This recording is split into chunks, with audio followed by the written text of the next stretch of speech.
with the birth of Isaac. And there's obviously a lot of cross referencing of some things that's in this story about what Isaac brought and the expectation that both him and Sarah had for the birth of Isaac. Chapter 20, if you want to go back and read there, it's another encounter with Abraham telling someone that Sarah is not his wife with King Abimelech. But I think today it's hard to go through Genesis without touching on what are the most vital parts of the salvation story, the lineage of Abraham. And of course, the fact that Abraham was told in Genesis 12 that all nations would be blessed through you means, of course, eventually there'd be someone in that line that would have a salvation blessing to all of mankind and not just the Jewish nation. So the birth of Isaac is an exciting story. It's about God's faithfulness. It's about what God has said He was going to do, and it's about God doing it in His time and not on our time, and certainly there's a lesson for us there. It's also indicative of Abraham's obedience, his righteousness, and the fact that he believed God and waited for this to happen. And even some of the things that we'll point out today I think are very important. But I think most of us are aware of waiting in our limited lifetime. If I ask you what's the most exciting thing you ever waited for, I might ask, what would come to mind, and it might very well be the birth of a child, the birth of your children, and so forth. So sometimes that's the case of the first child, and once you've had the first child, then they're all kind of not a little more anticlimactic than the first one. Children today, our parents today generally have fewer children than what seemed to have happened in our past. My mother-in-law is the oldest of 11 children. One time she took her mom out to coffee and said, I've got a secret to tell you, a surprise to tell you. And she told her mother that she was expecting a child, expecting her first child. And she said, well, while you're here, let me tell you, I've got a secret surprise to tell you too. I'm expecting as well. So my wife Laura has 2 aunts that she's older than. So there was quite a span of time there with Laura's mother being the oldest of 11. So and weddings, a lot of anticipation, a lot of preparation for wedding, the excitement of pointing towards that particular day. Graduation from school, especially if it's taken someone a little longer to graduate, or parents anticipating a graduation of a child, a new job, promotion that you finally waited for. We have these kind of events in our lives too, don't we? And Abraham, of course, being 100, Sarah being 90, the fact that they'd waited 25 years since that first promise came, there's just so much packed into this, the excitement that had to be there. But kind of just ask you right now, what blessing can you thank God for right now? If you were to have to name one thing that you waited for, that God brought your way, what would it be? It may be in something pretty far back in your past, but the fact that you gave God credit for the event or the gift that came about. And that's what's going on today. So we're going to start reading in chapter 21. First of all, we'll read verses 1 through 7 together. It says, the Lord visited Sarah as He had said, and the Lord did to Sarah as He had promised. And Sarah conceived and bore Abraham a son in his old age, at the time of which God had spoken to him. Abraham called the name of his son Abraham called the name of his son who was born to him, whom Sarah bore to him, Isaac. And Abraham circumcised his son Isaac when he was 8 days old, as God had commanded him. Abraham was 100 years old when his son Isaac was born to him. And Sarah said, God has made laughter for me. Everyone who hears will laugh over me or laugh with me. And she said, who would have said to Abraham that Sarah would nurse children? Yet I have borne him a son in his old age. Okay, so as he had promised, as I said, this was first initiated to Abraham back in Genesis chapter 12 and verse 2. But just coming forward, if you have your Bible, from Genesis chapter 12, for instance, chapter 13 and verse 16, again he says to him, I will make your offspring as the dust of the earth, so that if one can count the dust of the earth, your offspring also can be counted. Chapter 15 and verse 4, and behold, the word of the Lord came to him, this man shall not be your heir, your very own son shall be your heir. Talking about Ishmael. And then chapter 17 and verse 16, I will bless her, and moreover I will give you a son by her. I will bless her, and she shall become nations, kings of people shall come from her. And then chapter 18 and verse 10, the Lord said, I will surely return to you about this time next year, and Sarah your wife shall have a son. And Sarah was listening at the tent of the door behind him. So from chapter 12 until Isaac's birth here, there's these different situations Abraham is in, and he's always reminded, again, this is going to happen. This is going to take place. The greatness of this son and the descendants that will follow continues. And like we said, it's been about 25 years, going back to chapter 12, verses 4 and 5. So Abraham went as the Lord had told him, and Lot went with him. Abraham was 75 years old, and that was, again, when this promise was made. And so no son yet at this, through all this process. No great nation. Abraham's heard this phrase, my people are going to become a great nation. No descendants. I don't have a son yet. How can I possibly have any descendants? No land was given yet. This promise back in chapter 12 that your son would you and your descendants would inherit this land. So there's no fruition to that great promise yet, and certainly no blessing. This by all people of the world are going to be blessed through you. None of that yet has happened. So a son begins all that. Finally, this son brings about the great nation and the descendants and the land and the blessing. So that's what is exciting about it. Not just the fact that there's any man or woman would over a son, but all the expectation that they were going to have because of this birth of the son is finally brought about. And this interesting here in verse 2, at the time of which God had spoken to him, is likely this reference back to chapter 18 and verse 14, where it said, is there anything too hard for the Lord? At the appointed time I'll return to you about this time next year. And so that's likely what this reference here is in verse 2. So, but this idea of laughter, as you know, Isaac in the Hebrew means he will laugh, or it means let him laugh. And so there's this phrase that the reason I think Sarah is saying what she says here in verse 6, it was in chapter 17 and verse 17 that Abraham was really the first to laugh. It says, and Abraham fell on his face and laughed and said to himself, shall a child be born to a man who is 100 years old? Shall Sarah, who is 90 years old, bear a child? So that's some laughter taking place there. And then Sarah laughs in chapter 18 and verse 12, where it says, so Sarah laughed to herself, saying, after I am worn out and my Lord is old, shall I have pleasure.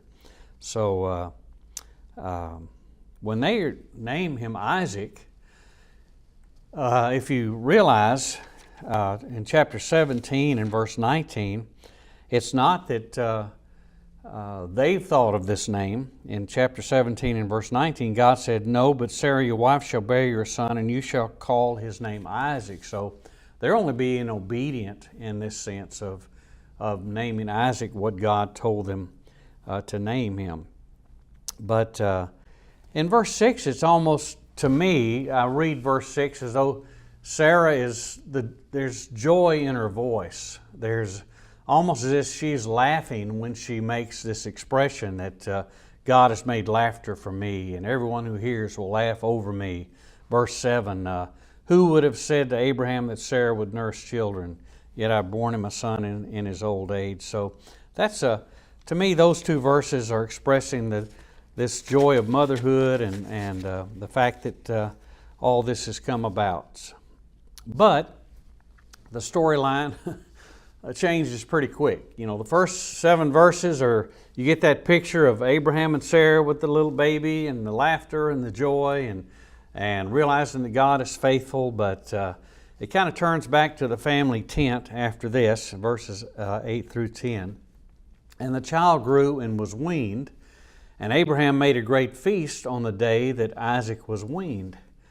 But Sarah saw the son of Hagar the Egyptian, whom she had borne to Abraham, laughing. She saw the son laughing. So she said to Abraham, cast out this slave woman with her son, for the son of this slave woman shall not be heir with my son Isaac.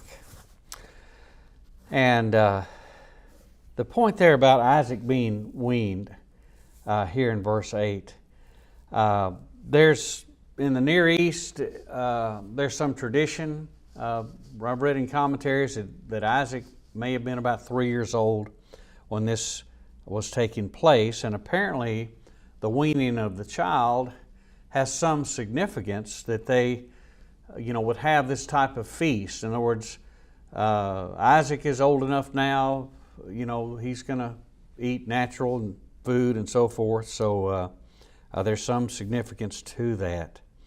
But verse 9 is the difficult part with Hagar's son Ishmael. And there's different ways this word is translated. She saw the son of Hagar the Egyptian, whom she had borne to Abraham, laughing. Okay. In different places, this word is translated playing or sporting. The Revised Standard Version translates it mocking.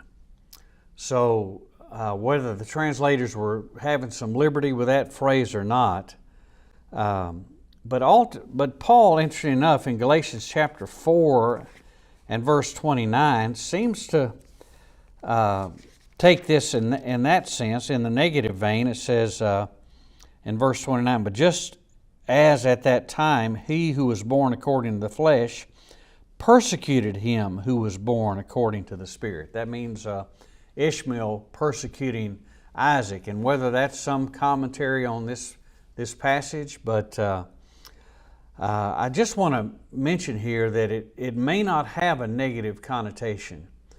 There's just some debate on that. We tend to think that Ishmael is making fun of Isaac or laughing about him in some way, but that may or may not be the case. But whatever it is, Sarah is upset about it. She's not happy about this. So, and obviously, it's brought out in verse 10 what's going on through Sarah's mind.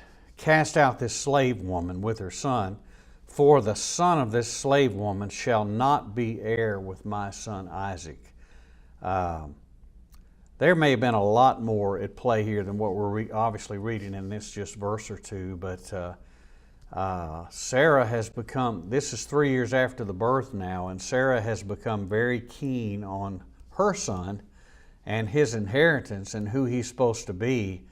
And if Ishmael, it looks like he's in the picture at all, then that's certainly not what Sarah wants. And can you think of anyone bigger on inheritances and birthrights than the Jews? I mean, if you know your Bible well enough, you know inheritance, oldest son, youngest son, has a lot to do, even thinking of the situation with Jacob and Esau. So this is a difficult emotion that Sarah's having. And, human nature, there's some obviously reason for that. And whether or not the extreme of having her leave the family, there certainly would be some question about that. But I don't know. We tend to want to think perhaps very badly of Sarah here.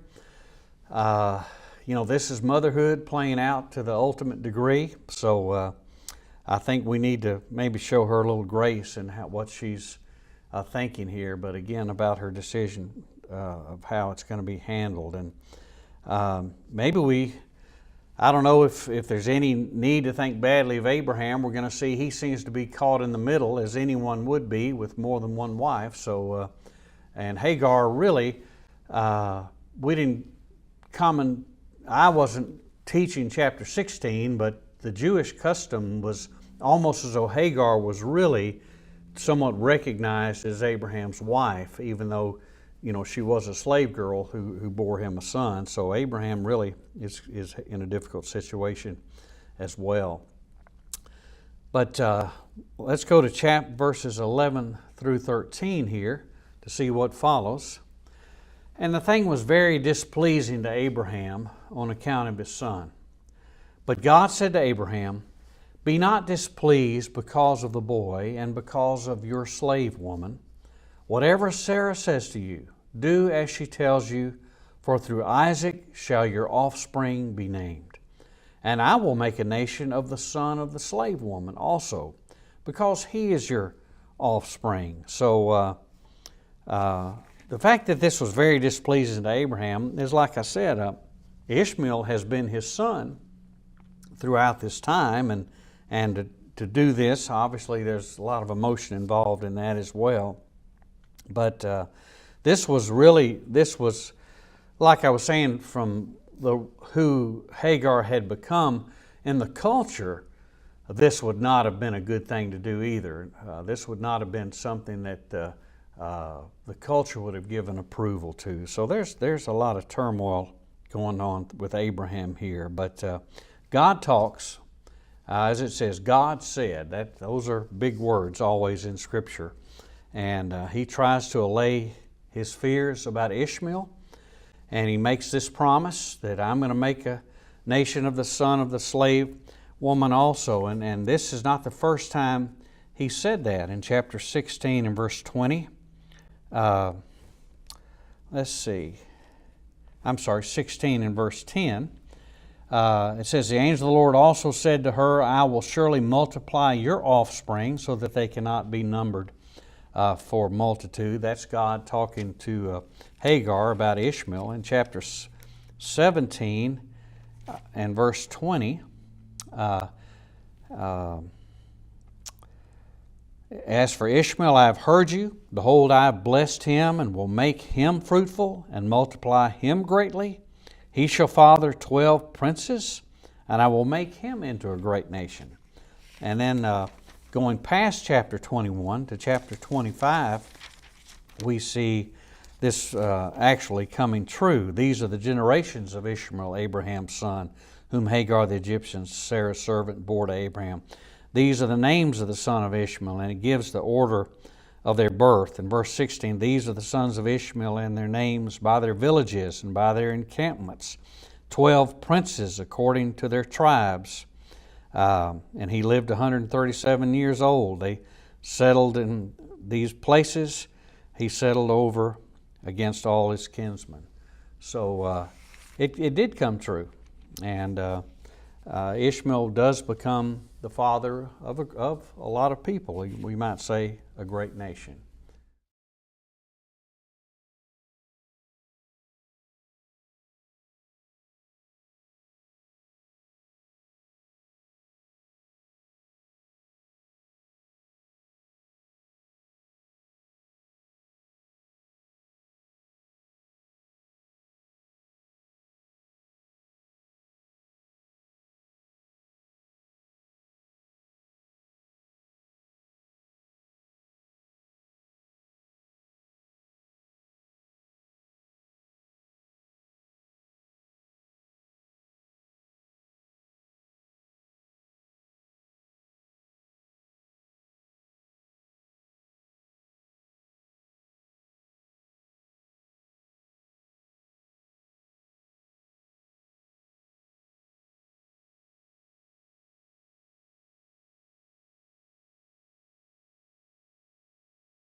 So we kind of talked about how Sarah was feeling, why she came to ask what she did, or almost you might say demand what she did. We talked about, as verse 11 says, what Abraham is feeling, but the obvious question would be, how's Hagar feeling?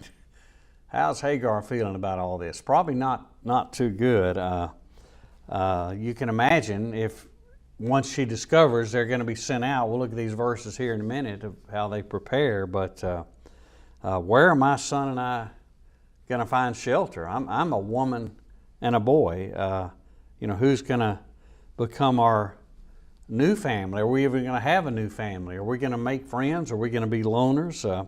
What's going to happen to my child? And but maybe even more so, we don't see too much of the relationships between them, but obviously he's asking, what have I done? What have I done to deserve this? Why is this happening with what I've been asked to do? And it doesn't say whether it happened, whether she pleaded with Abraham, for this not to take place, pleaded with Abraham to be fair, or who knows? Again, we don't know everything. I doubt if it was, I'm going to be glad to get out of this place. We don't know, again, all the jealousy that may have been taking place there between Sarah and Hagar, as sometimes took place. But here's what happened. Moving on to verses 14 to 16.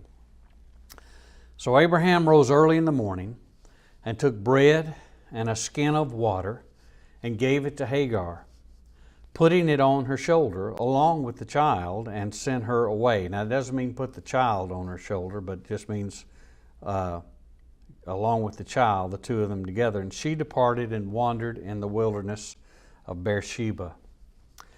When the water in the skin was gone, she put the child under one of the bushes. Then she went and sat down opposite him a good way off, about the distance of a bow shot. For she said, let me not look on the death of the child. And as she sat opposite him, she lifted up her voice and wept. Now, these verses give a little bit of a false impression, because I've kind of waited to this point. But if you go back to chapter 16 and verse 16, it says there, Abraham was 86 years old when Hagar bore Ishmael to Abraham. Okay? So Isaac is born 14 years later. And remember, we said the weaning of a child often took place 3 years later. So Ishmael is approximately 17 years old. He's not, again, you don't put Ishmael on your shoulder. And even what's interesting, verse 15, when the water in the skin was gone, she put the child under one of the bushes. So this could be translated, maybe a better word would be the lad, the young man. Isaac was, we have this concept of Isaac, when he was going to be offered to be sacrificed, kind of submissive. And Ishmael is likely submissive here. It could be in verse 15, he's exhausted. He's the one who kind of has given out first, and putting the child under one of the bushes is saying, Ishmael, let's get you here in this shade and so forth. So that may be what's going on, but sometimes I think I have in the past thought of this story as Ishmael almost being a little baby as well, but that's not the case. And so God steps in, though, doesn't he? And God has talked to Hagar before, and God heard the voice of the boy, and the angel of God called to Hagar from heaven and said to her, what troubles you, Hagar? Fear not, for God has heard the voice of the boy where he is. Up, lift up the boy, hold him fast with your hand, for I will make him into a great nation. Then God opened her eyes, and she saw a well of water, And she went and filled the skin with water and gave the boy a drink. So again, God hears. And interesting enough, you may recall when Ishmael is named back in chapter 16 and verse 11, and the angel of the Lord said to her, Behold, you are pregnant and shall bear a son. You shall call his name Ishmael, because the Lord has listened to your affliction. Ishmael means God hears. And so again, the fact that these phrases are intertwined in these verses, I don't think are accidental. And here in verse 18, lift up the boy, hold him fast. Those are phrases that mean support him well. Sometimes it's translated encourage him or comfort him. And that's what she's asked to do as of course God begins to provide them now with what they need. Okay, so the last couple of verses in this section, and God was with the boy, and he grew up. He lived in the wilderness and became an expert with the bow. He lived in the wilderness of Paran, and his mother took a wife for him from the land of Egypt. Remember, Hagar is Egyptian. So Paran is between Canaan and Sinai, kind of southwest of Eden. And this is, I think, back in chapter 12, Paran is mentioned. Maybe that's, don't have the right verse on that. It's mentioned over in Numbers chapter 10 and verse 12 during the Israelite wandering. It says there, and the people of Israel set out by stages from the wilderness of Sinai, and the clouds settled down in the wilderness of Paran. So this is not an ideal place to be, but that's where they were, somewhat of a desolate place. But an interesting phrase that you can skim over real quick is his mother took a wife for him. I mean, who else would? We know the Jewish system, as we've seen a number of times with Joseph and Isaac and so forth. You know, the father is going to do that. The father's going to be in charge of that process, but Ishmael only had his mother to help with that. So let's talk about these passages here for a little bit. We might ask, as we said, who's really, it's a difficult scenario, is it not? In other words, we don't like the fact that, you know, an innocent woman and her son is being, you might say, cast out of the family from what we know. Who's really being cruel here? You know, is it Sarah in that request? Is it Abraham and following through with it? Not, you might say, putting up any argument, although God is the one who says, hey, Abraham, do it. Let's do this. And the reason is, of course, is what we know happens. God takes care of Hagar and Ishmael. And so he says, Abraham, you go ahead and do this. So what do we see in God in that sense? Certainly, we're not seeing him as arbitrary. In other words, no big deal. Get him on out of there. That's not the case. I think we are seeing God's graciousness in understanding this is a family difficulty. It's only going to lead to more difficulty. This is a scenario that's going to be best. We see that he's sovereign. The fact that the fact that Ishmael becomes a great nation is not accidental. You know, God is allowing that to happen, just as he does through the line of Isaac. We might say that God, in a sense, is being merciful. He is allowing this line of Ishmael to become great. So I think there's some interesting scenarios in looking at about how God is dealing with these people in this story. But you know, making this even a little bit more personal, we talked about the emotions that Hagar had, and likely the despair, the loneliness, the maybe shame. I don't know. Have you ever felt like Hagar? Have you ever felt like, man, I've kind of been put out of this. The family's kind of ignoring me. And if so, although we don't see it here, have you ever been bitter toward God because of people promoting the same ask of you that Abraham and Sarah did? These people have really let me down. I thought I was part of things, and suddenly I'm not, and I'm an outcast. Have you ever felt like, God has forgotten about me? I'm just going to go out here in the wilderness, and this is about it. God's not looking after me anymore. I'm out here in the desert all alone.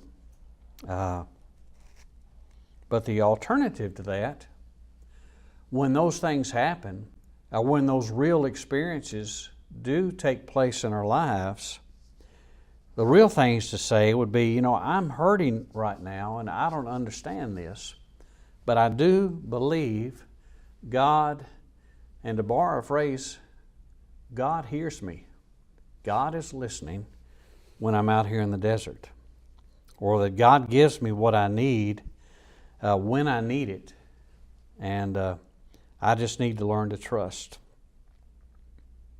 And I imagine Hagar, even after hearing from the angel, this is, God has provided for me, but I'm still concerned about my future. It's still just me and this boy. And we have people that are in those wilderness moments. And our awareness of that with them needs to be really looked after, I think, sometimes. But let's really get in our shoes just for a minute. And I want you to think about your family. Maybe you're sitting there with, it couldn't be greater. I got the greatest family. There are no issues in our family whatsoever. But what family relationship, on the other hand, right now, is causing you the greatest stress? And why is that the case? And how are you handling it? How can you change the situation? Do you have the ability to change the situation? And maybe ask, where do you need God's comfort the most in working through these things with your family or a particular relationship? Hagar was single. Maybe she remarried, we don't know. But I imagine if you're single, you can relate to Hagar. You can relate to, not necessarily connecting like I want to with some people. And I wonder, I could be wrong, but I would say for the next little while, everything was not hunky-dory back with Abraham and Sarah either when Hagar left. I'm not sure if Abraham was happy with the situation because of the fact that his son, who he'd had, like we said, for approximately 17 years, was now gone. So as a parent, as someone single, even as one married, what would you like to hear God say to you right now? What would you like to hear God say about, here's how I'm going to help you through this situation that's been caused by your family, or to repair something that's happened? There's some great passages, as you know, in the New Testament. As we close, I want to read a couple of those. So turn to Galatians chapter 4.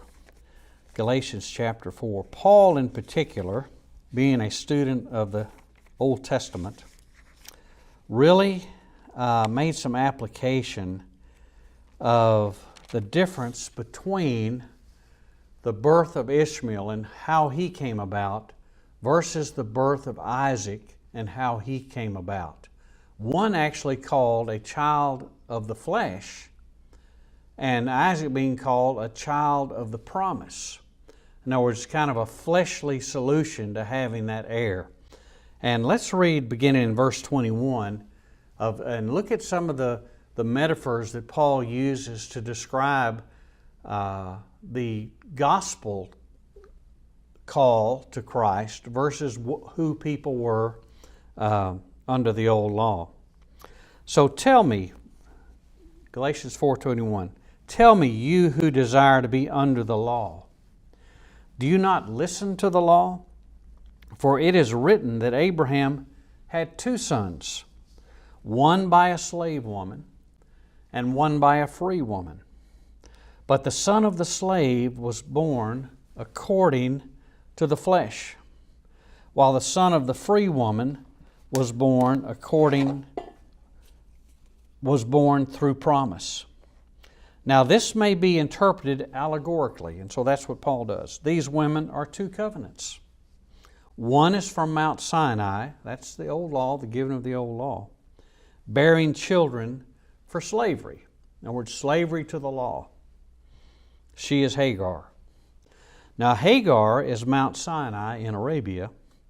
She corresponds to the present Jerusalem, for she is in slavery with her children. So Paul is obviously critical of the Jewish system and their rejection of Christ. But the Jerusalem above is free, and she is our mother. For it is written, rejoice, O barren one who does not bear. Break forth and cry aloud, you who are not in labor. For the children of the desolate one will be more than those of the one who has a husband. Now you brothers, like Isaac, are children of promise. He's writing to these Christians.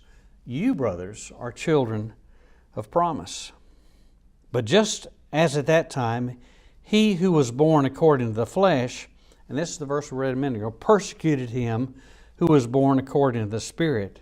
So Paul, again, I think took some liberty with that passage to make application of how the Jews persecuted Christ, the child of promise. And so, where are we here? Sorry. So you brothers, like Isaac, are children of promise, but just as at that time he who was born according to the flesh persecuted him who was born according to the Spirit, so also it is now. But what does the Scripture say? Cast out the slave woman and her son, for the son of the slave woman shall not inherit with the son of the free woman. So brothers, we are not children of the slave, but children of the free woman. In other words, we're not descendants of Ishmael, did not have the promise. So that's not the son, that's not the covenant that we want. We want the covenant that was made with Isaac, the one of promise, the one from a free woman. So Paul, makes a great application. It even admits the fact. Let me use a little allegory here. And then finally, Romans chapter 9, verses 6 through 9. Romans 9, verses 6 through 9. But it is not as though the word of the God has failed, for not all who are descended from Israel belong to Israel, and not all are children of Abraham because they are his offspring.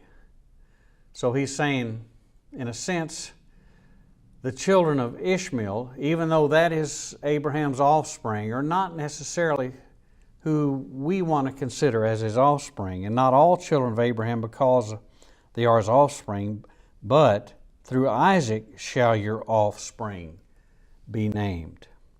This means that it is not the children of the flesh who are the children of God, but the children of the promise are counted as offspring.